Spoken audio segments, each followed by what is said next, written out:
പ്രധാനപ്പെട്ട വളരെ പ്രധാന അറിയിപ്പാണ് ഇനി പറയുന്നത്. വിദേശത്ത് താമസിക്കുന്ന ഇന്ത്യക്കാർക്ക് ആധാർ എടുക്കുന്നതിനുള്ള നിബന്ധനകളിൽ കേന്ദ്ര സർക്കാർ മാറ്റം വരുത്തി. ഇതനുസരിച്ച് പ്രവാസികൾക്ക് ആധാർ കാർഡ് എടുക്കാൻ ഇനി പ്രത്യേക ഫോറങ്ങളാണ് ഉപയോഗിക്കേണ്ടത്.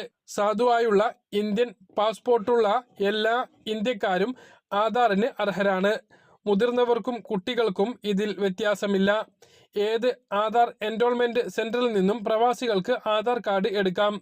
എന്നാൽ സാധ്യതയുള്ള ഇന്ത്യൻ പാസ്പോർട്ട് മാത്രമാണ് ആധാർ എടുക്കാൻ പ്രവാസികളിൽ നിന്നും സ്വീകരിക്കുന്ന ഒരേ ഒരു തിരിച്ചറിയൽ രേഖ. 2023 ഒക്ടോബർ 1 ശേഷം ജനിച്ച കുട്ടികൾക്ക് വിദേശ ഇന്ത്യക്കാരായാലും അല്ലാത്തവരായാലും ജനന സർട്ടിഫിക്കറ്റ് കൂടി ഹാജരാക്കണം. ആധാർ കാർഡ് എടുക്കുമ്പോൾ ഇമെയിൽ വിലാസം നൽകൽ നിർബന്ധമാണ്. വിദേശ ഫോൺ നമ്പറുകളിലേക്ക് ആധാർ സേവനങ്ങളുടെ SMS ലഭിക്കില്ല. ഇതിനൊപ്പം തന്നെ മറ്റ് സേവനങ്ങൾക്കുമായി വിവിധ പ്രായക്കാർക്ക്